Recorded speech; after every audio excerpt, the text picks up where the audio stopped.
میں کبھی کبھی ہی اپنے گھر جایا کرتا تھا جو کہ ایک کوارٹر بنا تھا۔ کوارٹر بند ہی رہتا تھا، یہاں ایک ہی چارپائی تھی جس پر میں سوتا تھا۔ میں نے اس لڑکی کو گھر لایا، اپنے کمرے میں بند کیا، باہر سے تالا لگا کر واپس چلا گیا۔ میں نے کہا کہ تم فی الحال کچھ مت بولنا، ایسا نہ ہو کہ میرے لیے بھی مشکل پیدا ہو جائے اور تم بھی ذلیل ہو جاؤ۔ وہ کچھ نہ بولی اور خاموشی سے وہاں بیٹھ گئی۔ میں اسے وہاں چھوڑنے کے بعد واپس تھانے آ گیا۔ مجھ سے 2-3 سپاہیوں نے پوچھا کہ کیا ہوا ہے، پر میں نے ان کو کوئی جواب نہیں دیا، نہ ہی میں کسی عورت کے بارے میں بات کرنا چاہتا تھا۔ بڑی مشکل سے صبح ہوئی۔ میں نے سوچا کہ ان لوگوں کو کہیں پتہ نہ چل جائے کہ میں نے گھر میں کوئی لڑکی چھپا رکھی ہے۔ تھانے کے آس پاس کوئی غیر معمولی حرکت نہیں تھی، سو میں نے مطمئن ہو کر میں بھی اچھے سے سو گیا۔ صبح میں اپنے گھر جانا چاہتا تھا، پھر سوچا کہ لوگ مجھ پر شک نہ کریں، تبھی میں تھانے میں ہی رہا، پورا دن ڈیوٹی دیتا رہا۔ لڑکی کی مجھے فکر نہیں تھی کیونکہ گھر میں پھل فروٹ اور ہر طرح کا کھانے پینے کا بندوبست موجود تھا، سو میں آرام سے پورا دن تھانے میں رہا۔ شام ہوئی تو میں نے ولی محمد سے کہا آج میں اپنے گھر جانا چاہتا ہوں۔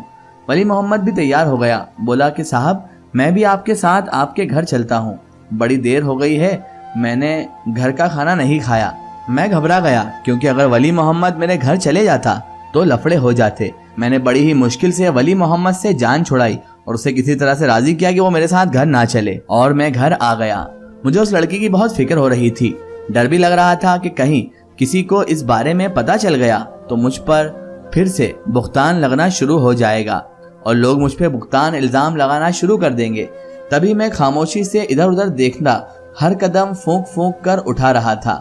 جب میں گھر پہنچا تو دروازہ کھولا تو یہ دیکھ کر تو میں حیران ہی رہ گیا کہ وہ لڑکی گھر میں کہیں پر بھی موجود نہ تھی۔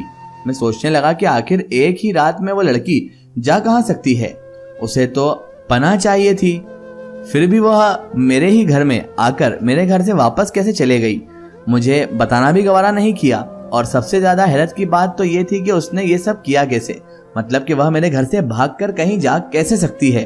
میرے گھر کے باہر تو تالا لگا ہوا تھا۔ میں اس میں بڑا حیران تھا، سمجھ نہیں آ رہا تھا کہ کیا کروں۔ پھر میں نے سوچنے لگا کہ آخر اس لڑکی کا میرے گھر میں آنے کا مقصد کیا تھا؟ کوئی تو بات ہوئی ہوگی، کوئی تو مقصد ہوا ہوگا جس کے تحت وہ میرے گھر آئی ہوگی، ورنہ بلا وجہ کوئی کسی کے گھر نہیں آتا۔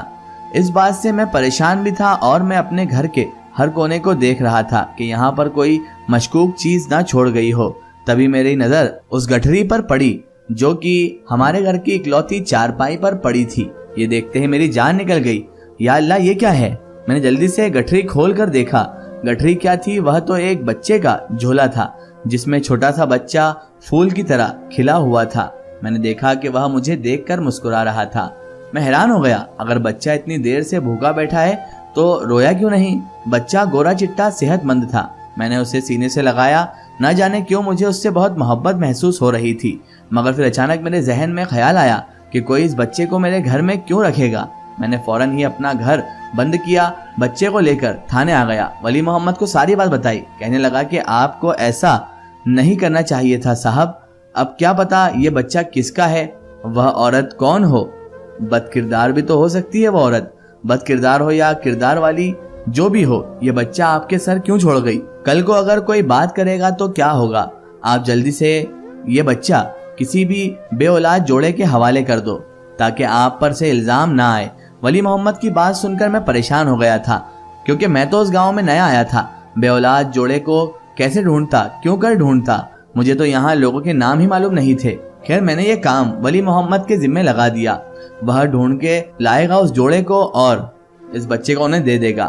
2 گھنٹے کے اندر اندر ہی ایک عورت اور مرد کو لے کر آیا۔ ان کی عمر تقریباً 42 سال تھی یا 40 سال سے اوپر ہوگی۔ یہ لوگ بے اولاد تھے۔ یہاں پر طلاق کا کوئی نظام نہیں تھا کہ کسی لڑکی کو طلاق ہو جائے، شوہر چھوڑ دے، چاہے وہ بے اولاد بھی کیوں نہ ہو۔ لوگ اپنی عورتوں کی قدر کرتے تھے۔ خیر سے یہ لوگ بہت اولاد کے خواہش مند تھے، تو میں نے یہ بچی ان کے حوالے کر دی۔ بچی بہت خوبصورت تھی، بہت زیادہ صحت مند تھی۔ یہ لوگ بچی کو لے کر بہت خوش ہو گئے تھے۔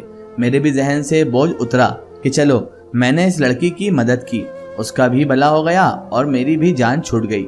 مگر اس بچی کو بے اولاد جوڑے کے حوالے کرنا میری زندگی کی سب سے بڑی غلطی تھی۔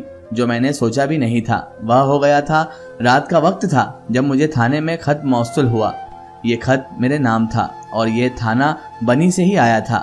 تھانہ بنی کی حدود میں جو علاقہ تھا میں وہاں کافی عرصہ رہا تھا۔ خط کو پڑھتے ہی مجھے ٹھنڈے سے پسینے آنے لگے۔ خط پڑھ کر مجھے لگا جیسے میں اس دنیا سے کہیں دور چلا جاؤں۔ میں نے جو پڑھا وہ میرے لیے ناقابل برداشت تھا۔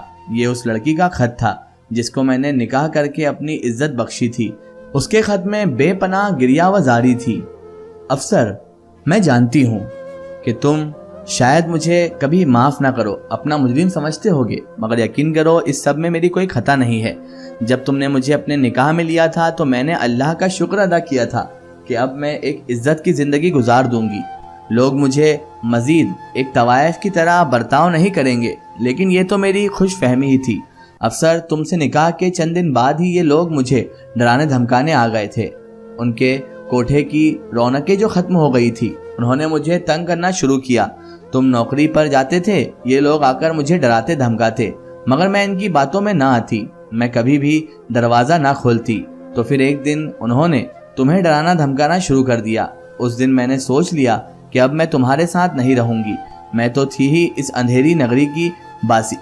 تم ایک شریف گھرانے کے لڑکے تھے، میری وجہ سے خواہ مخواہ ذلیل و رسوا ہو رہے تھے۔ مجھے یہ قبول نہیں تھا، بس تبھی میں نے تم کو خود ہی چھوڑ دیا۔ مگر جب میں نے تمہیں چھوڑا، میں تمہاری بچی کی ماں بننے والی تھی۔ میں نے اس شرط پر دوبارہ یہ کام شروع کیا کہ یہ لوگ مجھ سے میری بچی نہیں چھینیں گے۔ ان کو لگا تھا کہ میرے یہاں بیٹا پیدا ہوگا، سو یہ مطمئن تھے، مگر جب میرے یہاں بچی پیدا ہوئی تو ان کے دل میں لالچ آ گیا۔ افسر، میں جانتی ہوں میری بچی بھی یہاں پیدا ہوئی ہے تو وہ گناہوں کی دلدل میں پھنس جائے گی، تو میری بچی کو سنبھال لینا۔ میں اپنی ایک لڑکی کے ہاتھ اسے بھیج رہی ہوں، وہ بھی اپنی عزت کی زندگی بسر کرنا چاہتی ہے، ہو سکے تو اسے کسی سے بیاہ کر دینا۔ سنا ہے تم جس علاقے میں گئے ہو وہاں عورتوں کی بہت عزت ہے، مگر یہ گنڈے موالی وہاں بھی پہنچ جائیں گے۔ تم وہاں پر اپنا خیال رکھنا اور ہماری بچی کی پرورش بہترین طریقے سے کرنا۔ اگر زندگی ہوگی تو خدا ہمیں اس جہان میں ضرور ملائے گا، ورنہ ہم اگلے جہان میں تو انشاءاللہ ملیں گے۔ اللہ حافظ۔ سکینہ کا یہ خط پڑھ کر میرے پسینے چھوٹ گئے تھے۔ میں تو وہ بچی اس جوڑے کے حوالے کر چکا تھا، اب ان کو یہ ساری کہانی میں کیسے سناؤں اور کیسے ان کو بتاؤں کہ وہ بچی تو میری ہے؟ میرے بارے میں کیا سوچیں گے؟ اس بات کو تقریباً 3 سال ہو گئے ہیں۔ میں ان سے وہ بچی نہیں مانگ سکا۔ میرا دل روز اپنی بچی کو دیکھنے کے لیے تڑپتا ہے، مگر میں ولی سے یہ نہیں کہہ پایا کہ وہ بچی میری ہے اور اس کی ماں ایک طوائف تھی جسے میں نے نکاح کیا تھا۔ اللہ کرے کہ وہ لوگ میری بچی کو بہترین پرورش کریں، اسے اچھے سے پالیں۔ میرا دل تو مطمئن ہے کہ وہ لوگ بے اولاد ہیں، میں تو شادی کروں گا، میری اولاد ہو جائے گی، مگر میری بچی کے لیے وہ لوگ بہترین ماں باپ ثابت ہوئے۔ ان لوگوں نے میری بچی کو اسکول میں بھی داخلہ کروایا ہے۔ اب میری شادی ہونے والی ہے۔ میں نے اس بچی کو اس لیے بھی نہیں اپنایا کہ پھر میری شادی ہونا، میرے گھر بسنا ممکن نہیں تھا، ناممکن ہو جائے گا۔ خدا میری بچی کو خوش رکھے اور اگر مجھ سے کوتاہی ہوئی ہو تو مجھے بھی معاف کرے۔